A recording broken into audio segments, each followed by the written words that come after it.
Okay, good morning, everyone. We're going to get started. Welcome to our Clean Air webinar series. Thank you so much for joining us today. These webinars are developed in collaboration between Alberta Capital Airshed and West Central Airshed Society. My name is Selena Fairbank. I am the engagement coordinator for ACA, and I will be your facilitator this morning.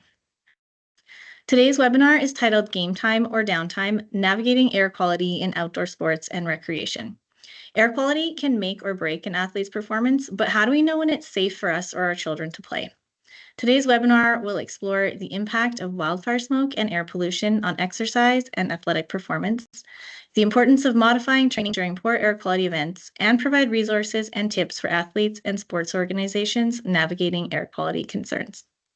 I'm delighted to introduce our three guest speakers this morning who've joined us to share their expertise and experiences.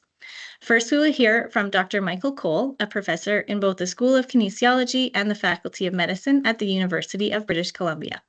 Also joining us this morning, we have Kim Gurtler, who is the Vice President of Operations at the Sport Information Resource Center, and Cicero Viana, Manager of Operations with the Alberta Soccer Association.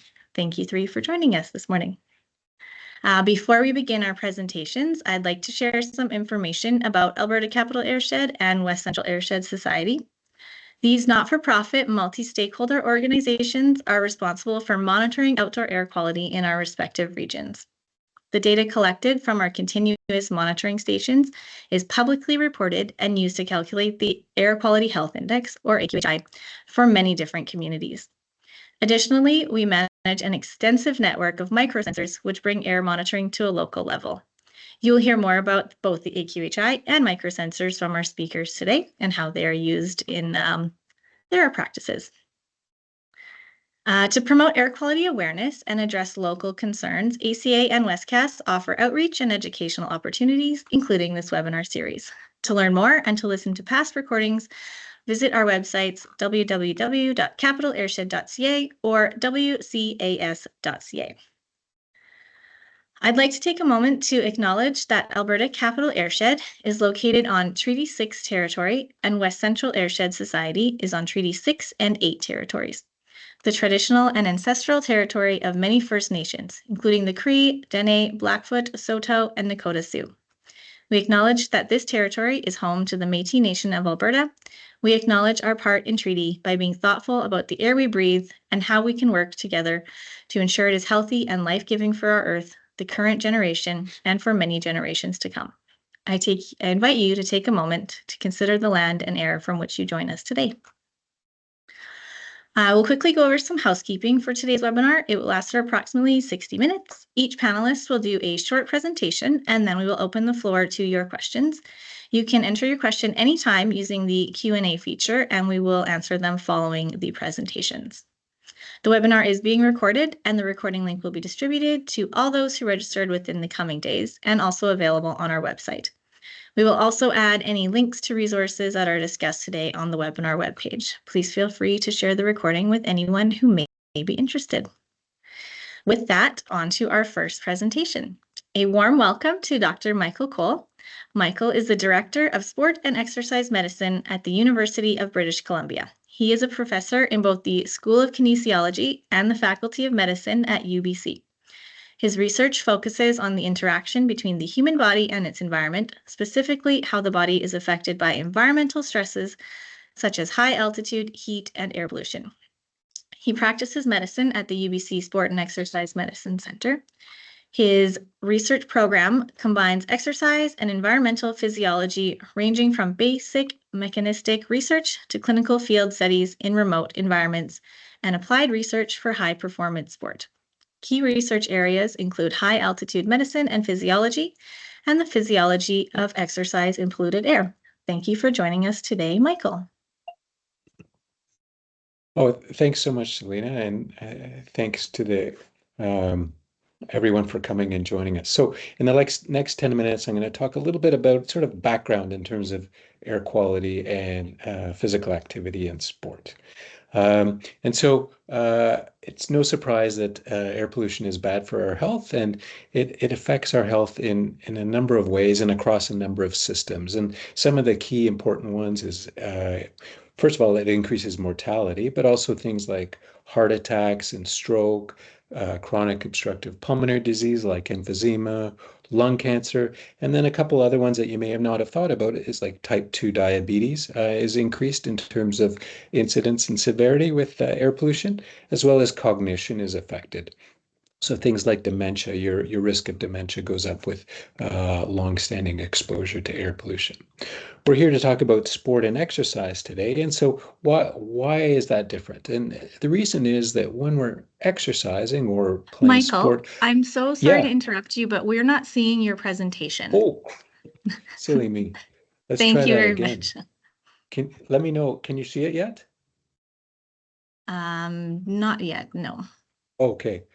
Let's try this again. Let's go like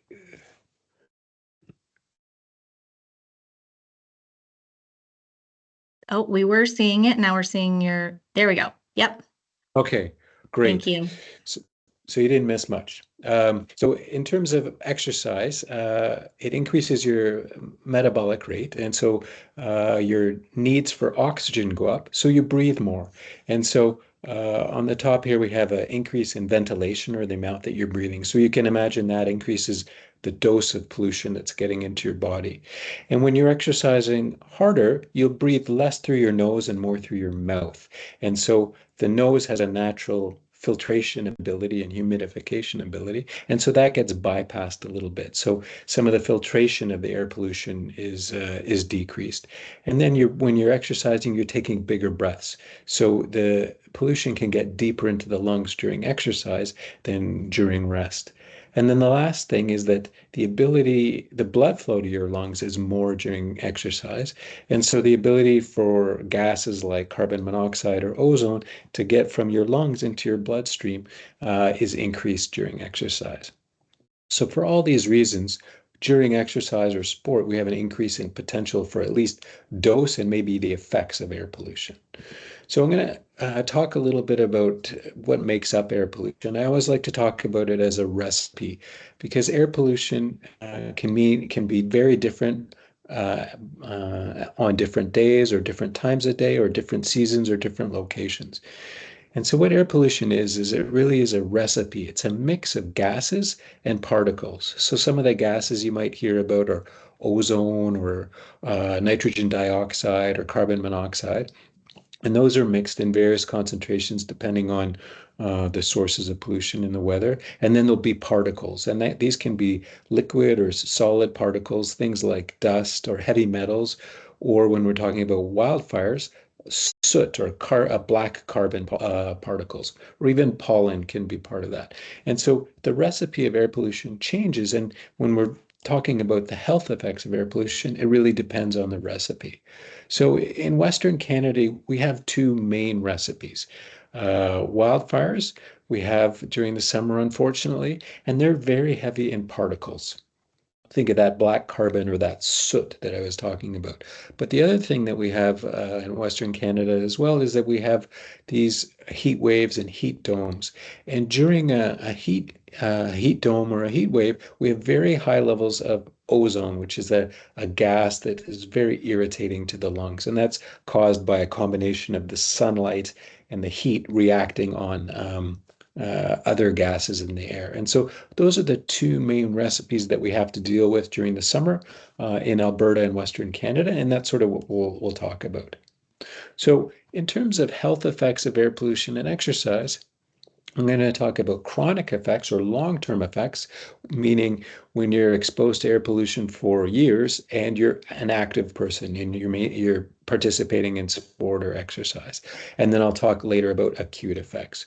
So in terms of the chronic effects, there are actually a lot of really good studies, and I'm not going to go into them in much detail at all because we don't have a lot of time, but each of these studies looks at tens of thousands of people over years and years of time, and they look at how active they are, and then they look at pollution levels, and then they look at health outcomes like mortality or heart disease or lung disease.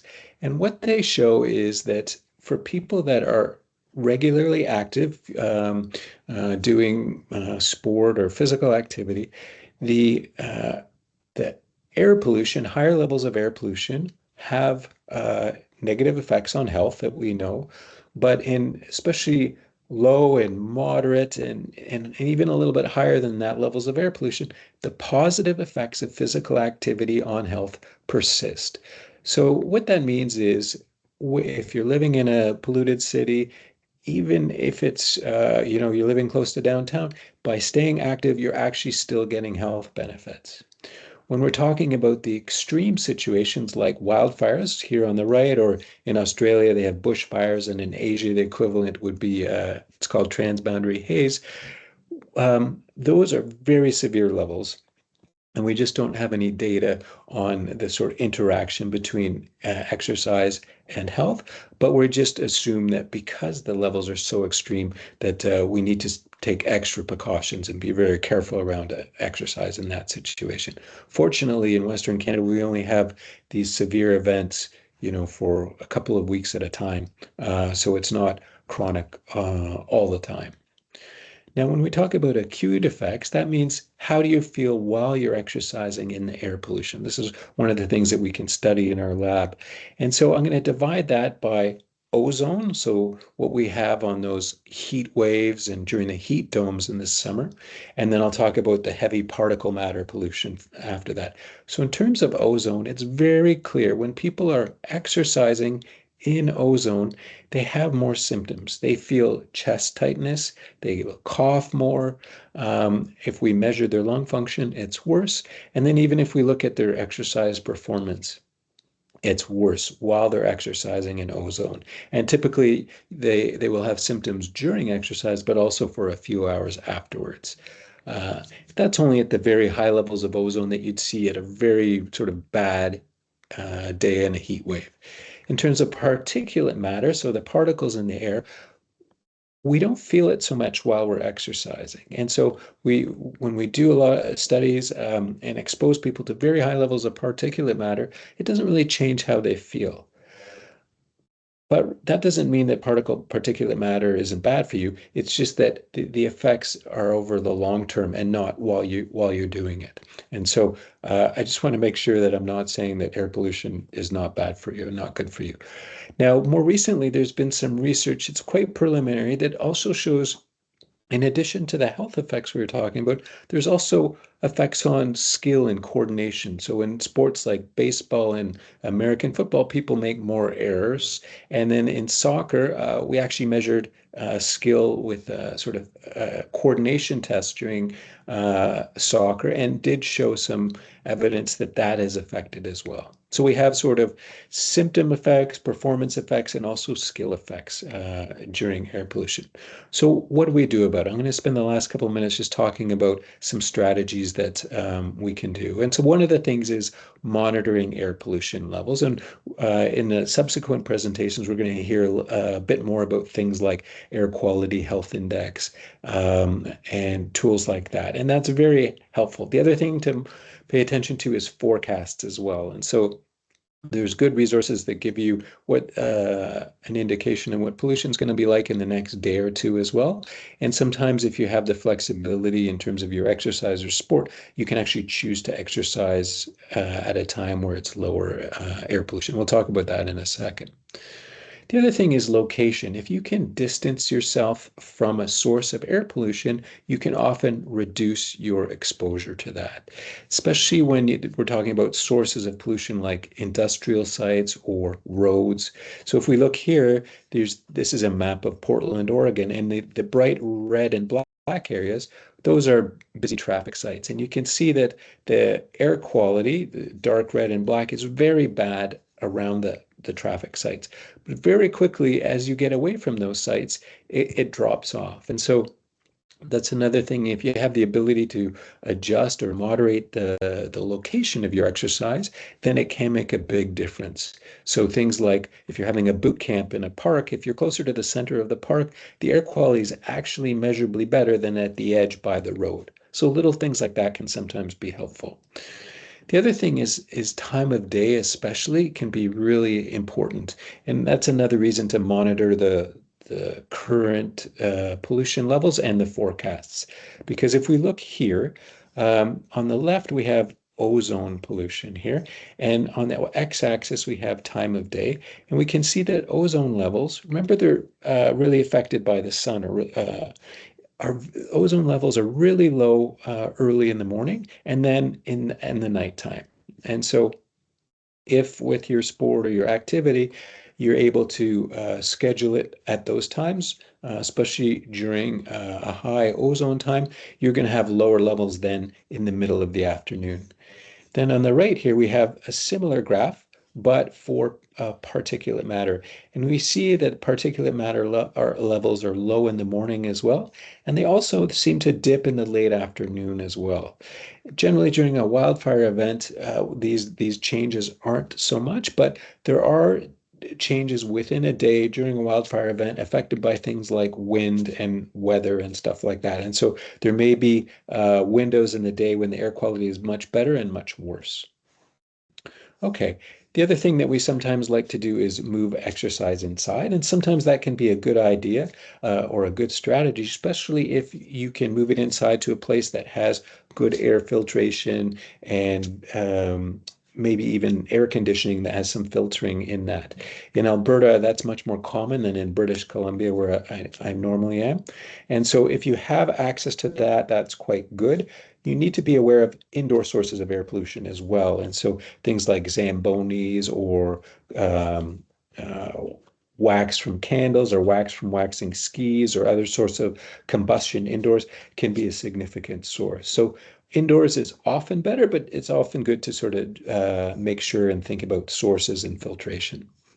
And so that's really all that I have time to talk about, but we're going to have lots of time for questions. I put up this QR code here, though, because it links to the guidelines for safe exercise and sport for reducing your risk of air pollution. And there's lots more information there and lots of infographics. And I'll also share the link with Selena, too. And I'll look forward to your questions. Thank you so much, Michael. Thanks for sharing your research on the connection between sports exercise and air quality. I think this really highlights some important considerations for athletes and active individuals. I know I learned a lot as well. So thank you for joining us. Before we turn to our next presenter, I want to share some new exciting program that we are offering our Purple Air Micro Sensor Fee for Service program. So as I mentioned earlier, we operate a large network of microsensors. They are a small device that measures air quality by detecting fine particulate matter, as Michael mentioned, or PM 2.5 in real time.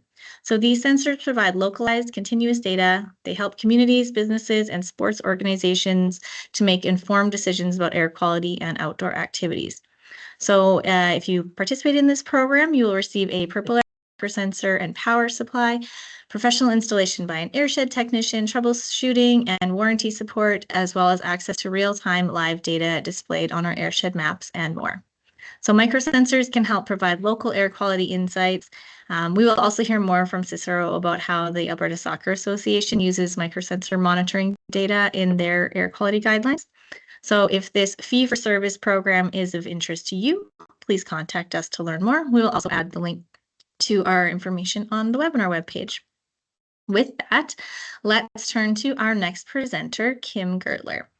Kim is the Vice President of Operations at the Sport Information Resource Center, or SIRC, and is known as a go-to person for getting results. At SIRC, she does so by drawing on her business degree from the University of Ottawa, work experience, organizational skills, and ability to nurture fruitful relationships. She is accountable for overseeing finances and technological operations at SIRC. Kim is proud of founding Ringette for All, Canada's first all-abilities ringette program for children living with disabilities. She continues to volunteer on committees to amplify the benefits of barrier-free sport through Ringette for All. Welcome, Kim. Well, thank you, Selena, and thank you everyone for being here today. And a thank you to Michael for kicking us off and sharing lots of really solid information, some great food for thoughts, and what I appreciate was some simple things for us to keep in mind when planning our activities. What I plan to share with you, well, I'll be building on what Dr. Koehle just shared with us. what tools are available to you, and how we as sport leaders can take action in making sure our athletes and our sport participants stay safe despite the environmental conditions out there. So who is SIRC? So for those of you who are not familiar with SIRC, the Sport Information Resource Centre, we're Canada's knowledge leader in sport.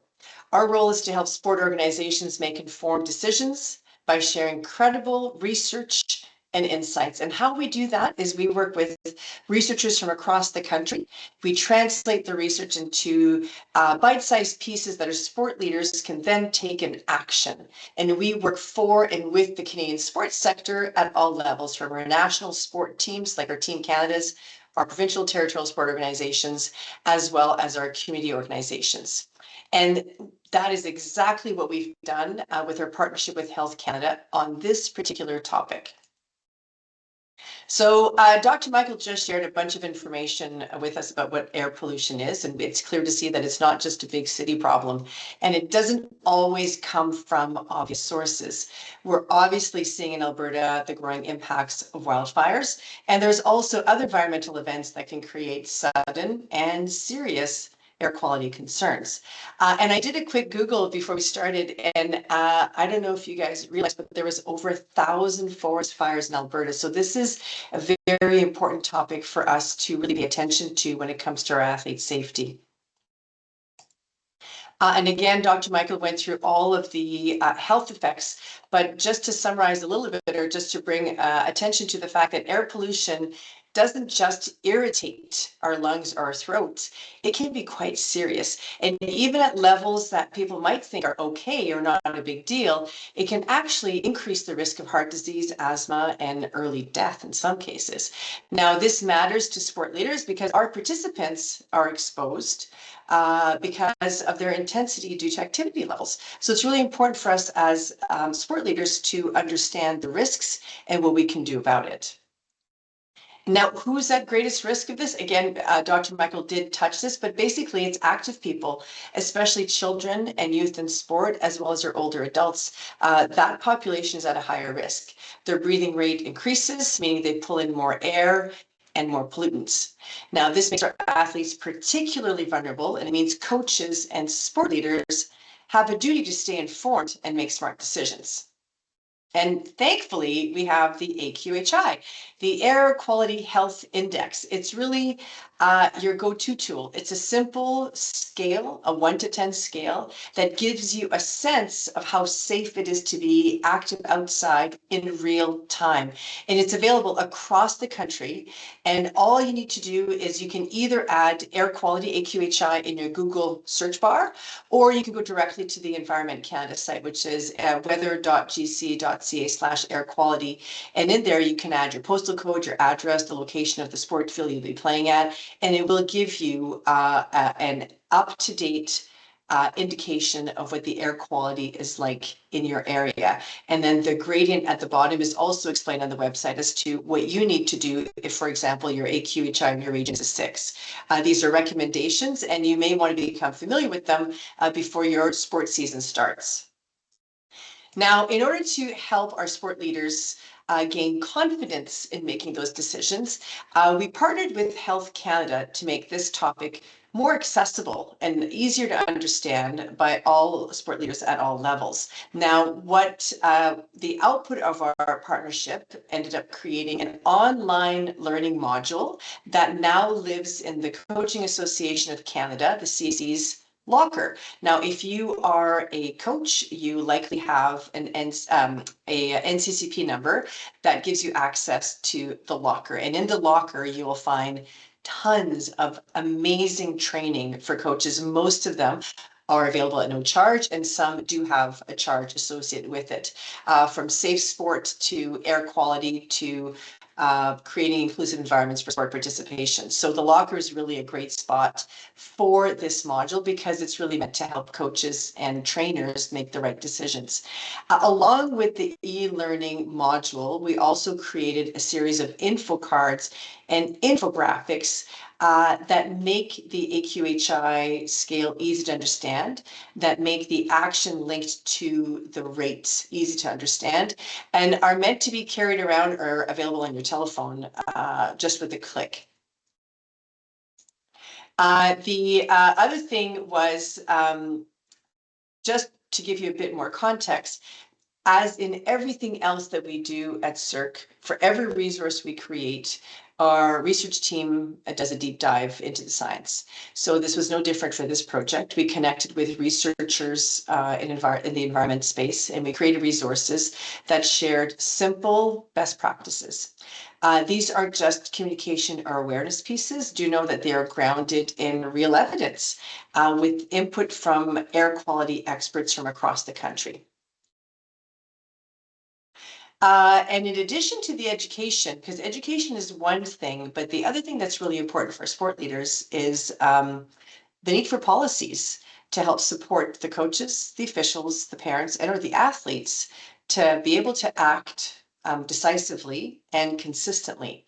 And that's why we created a guiding document and a policy template to help our sport leaders set the stage for proper decision making, because we do realize that making policy is not fun and it's not easy, but it's really important to get everybody in your organization on the same page on some key topics. So we created again the guiding document that shares a lot of information on the AQHI and on air quality, as well as why you need a good policy. And we have a very easy to use policy template that you can pretty much download and make a few changes to customize it for your organization.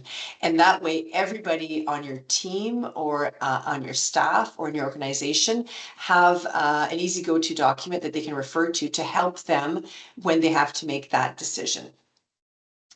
And then the other great thing is you can find everything on SIRC's website. So all these resources from the e-learning module, the policy template, and all the communication tools are available on circ.ca /safety and sport /environment.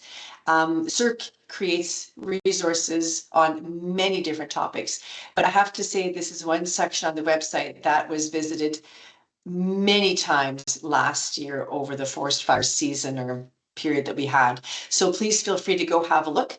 Whether you're just need to update some policies or you'd like to provide some education for your coaches or your members, it's a great spot to find all kinds of information.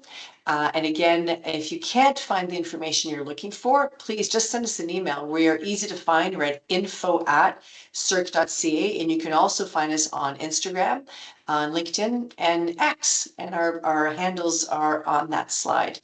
So I believe that's all I have for you today, but you will be able to find lots of information on our website. Thank you so much, Kim. It's great to hear about all the resources SIRC has available for sports organizations. I'm sure many will appreciate the policy support guidelines, especially. Thank you so much, Kim. Oh, you're welcome. Now I can't seem to stop sharing my screen. Oh, I don't know if you have the power to do that, but the option has disappeared for me, and I apologize for that. We'll look into that. Hold on one second. And we did practice all of this before, Selena. This is very much a user error. It's not. It should be in the left, I think, of your teams, left hand at the top. We're working on it on our end as well, but. Oh, there it is. Excellent. Thank you. I apologize for that delay. All good. Thank you so much, Kim. It is our first time running our webinars in Teams, so I appreciate everyone's patience as we figure things out. Before we hear from our last speaker, I'm going to give another little shout out about ACA and WestCast. Did you know that we are part of a network of 10 different airsheds operating in Alberta? And over 88% of Alberta's population actually lives within an airshed. Exciting news for this year, West Central Airshed Society was the very first in Alberta, and we are celebrating our 30th anniversary. WestCast was formed in 1995 following the events of the Lodgepole blowout. You can celebrate with us on May 28th in Drayton Valley as we honor 3 decades of progress, community collaboration, and dedication to cleaner air. You can learn more about WestCast's impact, our ongoing efforts, and how we're working to protect Alberta's air for future generations by visiting our website, wcas.ca. We will now welcome our final presenter, Cicero Viana from the Alberta Soccer Association. Cicero has more than 15 years crafting compelling brand stories in the consumer goods industry, and he's now dedicated to growing soccer in Alberta. As manager of operations at Alberta Soccer, Cicero leverages his strategic skills to support and elevate this beautiful game. He's passionate about creating opportunities for players, coaches, and referees of all levels. When he's not working behind the scenes, you'll find him on the field as a referee and coach, sharing his love for the sport. Welcome, Cicero. Thanks so much, Selena, and thanks for the introduction, and Ken and Michael for such valuable information and insights.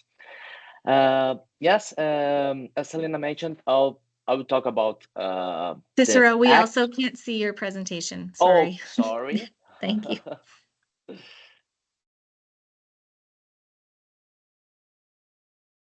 Okay. Thank you very much. Okay, now it's working. Thank you. So, yeah, I'll talk about some actions that Alberta Soccer has taken regarding air quality. And I'm 100% sure that if you play any outdoor sports in Alberta, you've been impacted by this, by the air quality in these recent years.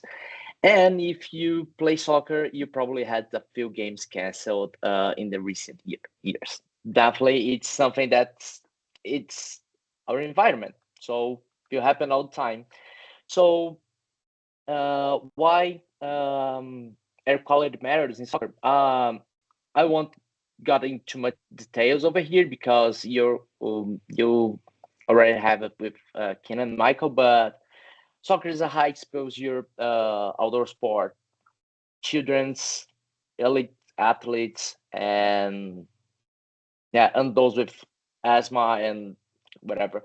So pollutants can be invisible but harmful, and a lot of health risks include asthma, fatigue, or long-term respiratory damage. So why is important, and what is the air quality health index? There's a scale for 1 to 10 that indicates the health risks from air pollution. And as Selena mentioned, we have different resources and where you can find these numbers and find where and when the index is changing, or the level of the health air quality on the time you're doing the exercise or the game or whatever. So if the health index is 7 plus, indicates the high health risk, especially during exercise. So I think you can see my cursor over here. Yes. So 1 to 3, it's a low risk. 5 to 6, moderate risk, and more than 7 is high risk. So last year in Edmonton, we have a couple weeks with more than 10. So definitely don't leave it home. But especially for the sports, if you have 7 or more, you have some actions to do it. So why clear protocols are essential? And what is the game time decision protocols? So ensure fairness and consistency. We don't want some different decisions for team officials or for coaches in different moments. Nobody wants to receive or have some advantage by other teams. So we need to be consistent in our decisions. But the most important thing is protect participants' health, reduce confusions and disputes. So it's really important to have these protocols set it in our websites and with our partners. And when I say partners, it's clubs, districts, and other soccer associations. Empower match officials. So coaches need to know, and districts and officials need to know that the last call is from the referees or the team officials, and promote accountability with documentation. We have a lot of games happening and a lot of changes in the weather during the games, and coaches and players, they always want to play. And at least it's orange, all the pollution is, you can't see anything. They want to play all the time. So why this is so important, because to have this team officials, the last call to make the decision to play or not play. So tools to monitor air quality. So the first one is WeatherCan app, or you can go on this website, Environment Canada, air quality health index index. Sorry, we are using the purple air for local sensor data, and for us, the purple air have been such a great help on the game time decision, because you can have exactly on the time, exactly in the place where the game is playing. So we have one installed in one of our facilities, and helped it a lot in last season to decide of some important games. And we have plans to install in a different locations. So always check the health index or the air quality index at least 1 hour before the activity. But again, wind can change, the index can change in every moment. So this is the good thing for purple air, because every 15 minutes you can have the updated number. So this is one example that what happened this week. I checked today, is almost the same thing. So now the air quality is great. It's great. But if you don't have the purple air, you go on WeatherCan app or Environment Canada, and you can see the stations that monitor the air quality as close as possible to your facility or game field. So we recommend for each association or for each district to map the stations and give instructions for coaches and game officials to each station to use to define if you're gonna have the games or not. So here is in the case, it's the case of Edmonton, but you can have for all cities in Alberta. So when to cancel or delay games? If the health index is 7+, consider delay or cancel the game. And what is delay? You can wait for 30 minutes or sometimes a little bit more if you have some information about wind, or if you can see if the air quality is dropping, the index is dropping. Again, match officials has the final authority. Record the health index reading, time and station game sheet. This is so important to cancel the games or not. So it's giving to the match officials the tools to ensure the decision. And if errors worsen mid-game, use discretion to pause or stop the games. It's really common in the halftime or stuff like that. We pause the game and stop it. So for practice guidelines, it's basically the same thing. If it's 1, 2, 3 normal practice, you can do it normally. 4 to 6, start to think to modify the practice or reduce intensity, duration. So try to do something different than you use, but low intensity is better on these situations. 7+, reschedule or postpone it. Again, if there's a possibility to go indoor, do it. And as Michael mentioned, make sure that the location there's a good air filter or air conditioning, and monitor local conditions and adapt accordingly. So again, the health impacts of poor air quality. So the main symptoms is wheezing, coughing, chest pain, and extreme fatigue. Children and elite athletes are more vulnerable. And again, even one kid can feel more during the games, have a lot of difficulty to breathe. So we don't want to take the risk to expose the kids or athletes on these situations. And beyond the air quality health index, what else to watch it for? Again, local conditions like wildfires. So the main problem here in Alberta is the wildfires. So take a look on the satellites and on the apps on cell phones. It's easy to identify if the wind is coming or going away, bring it back or no. So it's easy to understand. Industrial areas and major roads, again, as Michael mentioned, and everything can change by the wind.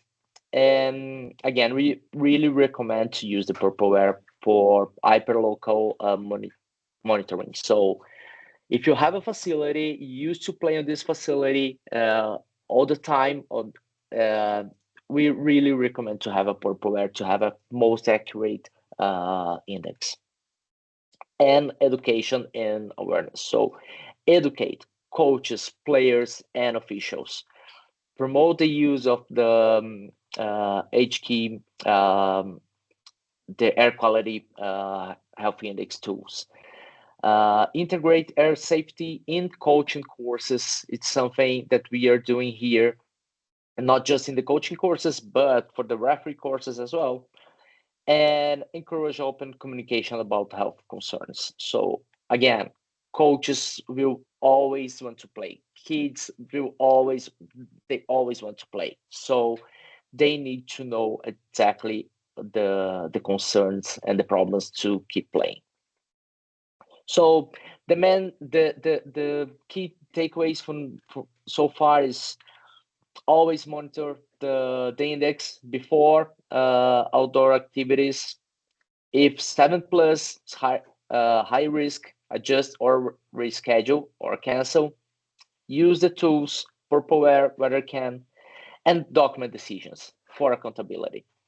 Protecting health ensures safe and fair play for the game is the best solution and the best thing to do on this case. So yeah, thank you, and probably we going for questions for now. Thank you so much, Cicero, for sharing about Alberta Soccer Association's guidelines. It's a really good reminder for all sports organizations that it's your responsibility to protect your players. So thank you so much for sharing about that. Yes, we are going to move on to our Q&A session now. We see a few messages coming through in the chat. Feel free to post them at any time, and our moderator will review them and get them posted. I'm going to ask our speakers, Kim, Michael, and Cicero, if you could please turn your cameras back on to join us for this conversation. The first question that came through is actually for Cicero. Does Soccer Alberta have guidelines for rural locations and teams that have to travel? The motivation to play anyway when parents and teams travel several hours for a game is quite high. Are there guidelines when this will be called to avoid unnecessary travel for rural teams? Yeah, our policy is for the games in general. It's for all the province, not specific for rural communities. I know the problem from traveling, and again, it's a game time decision. We know in some situations when we have a long time of the air quality on higher levels, we can reschedule. But again, it's a game time decision. Again, it's important to ensure the safety for the players, and at the same time at the same time, we need to. There's no way to prevent or forecast in 7 hours or one day. Everything can change. We were talking a little bit before the meeting today. Last year in May, usually the problems start in July or bit of summer, but in May, on the Mother's Day, there was a tournament over here, and in the beginning of the morning it was perfect. No forecast for a smoker or something like that, and in the middle of the day at noon, something like that, they need to cancel the games because of the smoke. I know it's frustrated. It's frustrating to travel and got all the tournament canceled, but again, we try to use the common sense and be reasonable in our decisions. So the most important thing is communicate. Try to communicate with the organizations, with the teams you're gonna play against, and see if there's something in the forecast. Try to reschedule or prevent for something. Thank you so much. Yeah, I imagine that's really frustrating for everyone involved if you're traveling long distances and the game's canceled. But also, conversely, do you want that risk for yourself or your family? It's hard to make that decision. Kind of building off of this, what about communities that don't have an AQHI? I know there's many smaller ones throughout the province, other rural ones. City of Whitecourt or town of Whitecourt, for example, doesn't have the AQHI. What can be done to get a more accurate AQHI? I know obviously we talked about using the purple airs. Yeah, anything else anyone can discuss on that one? Can people advocate for AQHI to come to their communities? I know we offer purple airs. Again, I'll shout out to our microsensor fee for service program. So if you are routinely at a space that is a good sports area, we can work with you to get that, Cicero. Yeah. Again, the purple air, it's something that we are using. The investment's not expensive and works really well, easy to set up and everything. Again, most part of time it's not visual. If it's visual, cancel the games. Yeah, but again, sometimes not visual, and everything can change with the wind and in a short time. Mm-hmm. But I don't know exactly if you have more stations, but again, try to use the closest station that you have. Mm-hmm. I know if it's just at different cities, it's complicated, but at least try to have something and some numbers to give you accountability to define or cancel something. But mm-hmm. Again, if you don't have the monitoring visual, I believe it's something challenging that you can use. Yeah. Can I just add one comment to that? Please. Cicero and Kim have really done a good job of explaining the AQHI and the appropriate cutoffs. And using WeatherCan and Purple Air. There's other sort of third-party forecasts and non-governmental resources, like one's called Plume, one's called IQ and they'll give you data for the whole province. The problem is they won't give you AQHI data because every jurisdiction has a different air quality index. So outside of Canada, nobody uses the AQHI. And so there's no conversion. So if I use the American one, which is called the AQI, I can't their scale doesn't convert in any way. It's not like Fahrenheit to Celsius to the AQHI. And so these third-party apps will tell you how bad it is. But if you're Soccer Canada and Alberta Soccer, and each sport usually has guidelines that are typically tied to the AQHI. And actually, if you look sport by sport, they're pretty well the same. And so those third-party options might give you a bit of a sense, but they're not as user friendly as what you're getting with WeatherCan and the AQHI. Thank you, Michael, for adding that information. We're going to move on to the next question. Are there times where air pollution is bad enough to cancel games for reasons other than wildfire smoke? I wonder if Kim has seen that in Ontario, or if we've seen that in Edmonton at all, Cicero? We've definitely seen that in Ontario. Usually it's because the pollen count in the air, you can see it flying around, Wow. fluff all over the place. But pollen count and also extreme heat and humidity has been a bigger issue than forest fires in the Ottawa area where I'm from. But that's about the extent of our air quality issues, thankfully. Would anyone else like to add anything?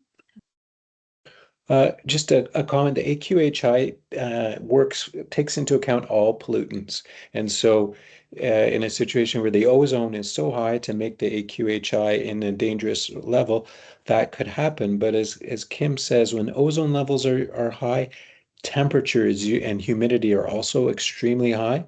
And so it sometimes is a bit of a triple threat in that situation. But just to highlight, the AQHI works across all the pollutant, all the different recipes. Thank you. This is a question regarding, does Purple Air have an app, or is it just the website for the map? I can actually answer that one. They do not have an app. It is just their map online. Please feel free to add some more questions. I have a few more that I will ask. So what are some best practices for communicating air quality concerns to athletes, parents, and coaches? How can sports organizations ensure that everyone understands the importance of these guidelines?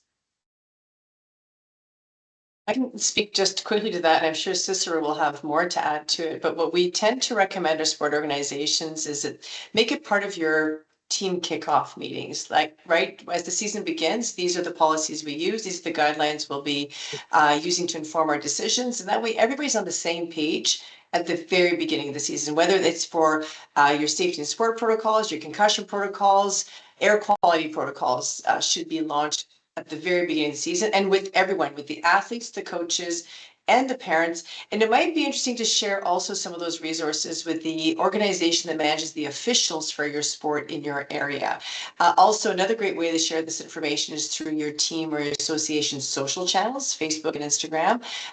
We see a lot of our sport organizations here in Ontario share on social, and also make it available, easily available on your website. So if parents are looking for guidance in a specific area, make sure they can find it. And that, again, that goes for all safety concerns that your athletes may be faced, because if the information is available, then there's no questions when a decision is made as to but why and how come, and everybody's on the same page with why a decision's been made. Thank you, Kim. That was an excellent response. Does anyone have anything else they'd like to add? Oh, it was perfect. Just one comment, and how difficult and how hard sometimes to have the same information for everyone. Alberta Soccer, or at least in soccer environment, we have Alberta Soccer, we have Canada Soccer with their own policies, and we have Alberta Soccer, and we have our districts. And our districts are responsible for the soccer in each region or something like that, cities. And we recommend them to follow our policies. And they need to follow our policies. But if you go in different websites, sometimes there's some difference, or who make the decision, or some the decision sometimes not made by the league, or in case in Alberta Soccer leagues, we made the decision and support the ref. But sometimes, and you have a U13 games, you're gonna have a referee with 15 years old. They need to hold all the parents, all the coaches and the players, and make a decision to cancel the game with players that travel for 3-4 hours.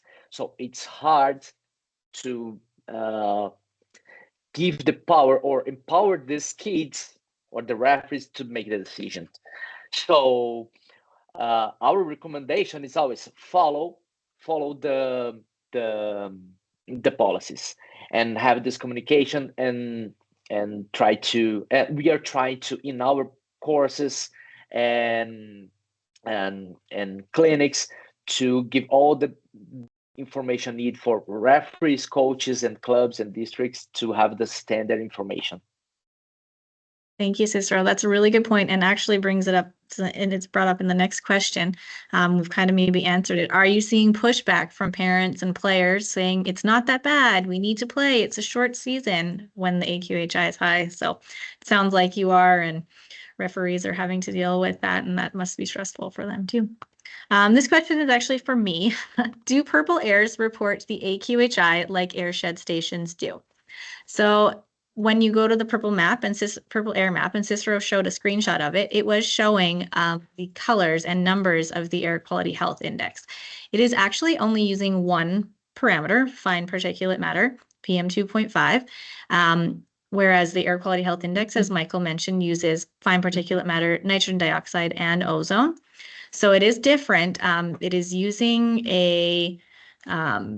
the BC CDC scale for wildfire smoke. Michael can probably talk more about what it's actually using. So it's using the color scale of the AQHI, but it is only using one single parameter. So if we are having high ozone events due to heat, you're not going to see that show up on the purple air map. Anyone want to, Michael, do you want to add anything on that? No, I think that's really good. If the ozone is going to be that high, then typically the heat is going to be a huge problem as well. There's a lot of talk about the purple air. One thing I'd mention is there's lots of sensors out there, but of different ones, but they really vary in quality. And there's some that are so bad that, I'm not going to throw shade on them, but like it's a random number generator. And so I have no affiliation with Purple Air at all, but that is one of the more validated and useful ones. And so I guess I wouldn't recommend just without any research getting a different one off Amazon or something like that, unless you know what? And I'll share a link with Selena, which is actually a website where they're all rated in terms of quality. If you are sort of looking at a personal one, the one I like also is it's called AtmaTube. Ooh, it's blurring. There we go. It's quite good, but it's not going to give you AQHI because of the problems with outside of Canada AQHI not being recognized. So that's one of the nice things about the Purple Air Map. Thank you very much, Michael. Unfortunately, we are almost out of time. Just going to see, do all sports organizations follow the same guidelines? In soccer, there's lots of running, but in baseball or lawn bowling, there's lots of standing around. That's a really good question. Anyone want to take a shot at that? I think that each sports organization has to develop their own air quality policy. That would be correct, but I know a lot of them are following the same cutoff of 7. Michael, I see you unmuted. Yeah, so just personally, I've researched and I've looked at both BC and Alberta and then Canada-wide athletics, softball, soccer, triathlon, and the CFL. They're all largely the same, and they're all very close to what Cicero and Kim were talking about. And so that's, I guess one other piece in the pushback thing is that it's quite similar across sports, and that means it's quite clear. And so that's somewhat helpful. Thank you very much, Michael. I can't say for the other sports, I don't know exactly how it works, but just to give an idea how this is complicated, we are running one, I don't remember if it was a tournament or just a game in one facility. And the same facility, we have soccer and we had baseball, if I'm not wrong. We decide to cancel the games because it was 7+ or 7, 8, something like that. baseball keep playing the tournament. So when they decide to cancel the games, parents, coaches that can never, okay, we are stopping, we are canceling the games, but these guys over there just beside us, they're still playing. Okay, it's different policies, but at the same time, not visual. We have our policies, but it's hard. It's so hard to. It would be easier if everyone, all the sports associations, have the same standard, but I don't think so. That's happening now. Thank you very much. So we are officially at our time. I'm sorry, there's a couple questions we didn't get to. We will try to answer those via email or in the webinar follow-up notes. So we'll do it that way. As mentioned earlier, in the coming days, you'll be able to find the recording on our website, and it will also be sent via email to everyone who registered today. So we'll make sure we answer those other questions that way. If you enjoyed today's webinar, we will be continuing our series throughout the year. So keep an eye on our newsletters and social media for topic announcements and registration information. Thank you so much to Michael, Kim, and Cicero for your excellent presentations, to all our viewers with your great questions, to my colleague Colton in the background for his technical support. Thank you to everyone who joined us today. I really hope you found this session informative and that you're able to apply what was shared. So have a great day, everyone. Thank you. Thank you. Bye.